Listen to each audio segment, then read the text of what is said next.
வீடியோவை வந்து ஜூம் பண்ணி எவ்வளவு பெரிய காயின் அந்த டாஸ்ன்னு பார்த்துட்டு, அந்த காலத்துல இந்த ₹1 காயின் பெருசா இருக்கும்.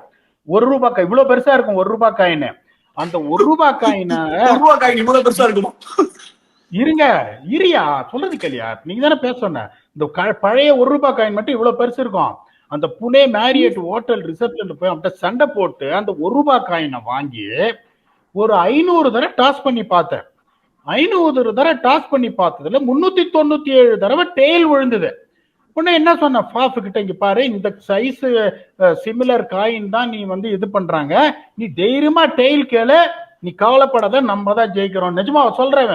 நான் சொன்னேன், யோ வீடியோவை எடுக்க முடியும், 500 தடவை கை ஒடியா டாஸ் போட்டிருக்கையா, 397 தடவை டெய்ல் விழுது. போனாரு நம்மளுக்கு சிங்கம் கோழி அப்படின்னாரு, டெய்ல்ஸ் அப்படின்னாரு.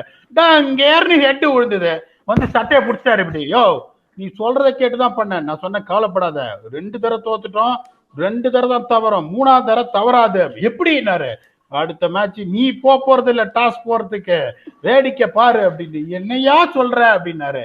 இந்த பாரு ₹1 காயின்லாம் ஃபெயில் ஆயிடுச்சு, 500 தடவை டாஸ் போட்டு, அடுத்த தடவை அனுப்புறோம் பாரு ஒரு அணுகுண்ட டாஸுக்கு அப்படின்னு. டாஸ் ஜெயிச்சா சரி, என்ன ஐடியா, பௌமாவை அனுப்பியா டாஸுக்கு? யோசிச்சாரு. சரி, நான் என்னென்னமோ சுண்டி பார்த்தேன், கேட்டும் பார்த்தேன், ஒன்னும் தெரியல. சரி, அவரை அமிச்சிரு. டாஸ் போடும்போது அவர் எங்க இருக்காருன்னு யாருக்கும் தெரியவும் தெரியாது. கபால்னு ஏதோ ஒரு இடத்துல இருந்து ஒரு இது காலை பண்ணுவாரு, ஜெயிச்சிருவோம் அப்படின்னு சொல்லிட்டு போனோடனே கமெண்டேட்டர் கேட்டாங்க, என்னடா 2 கேப்டன் வந்து நிக்கிறீங்கன்னு.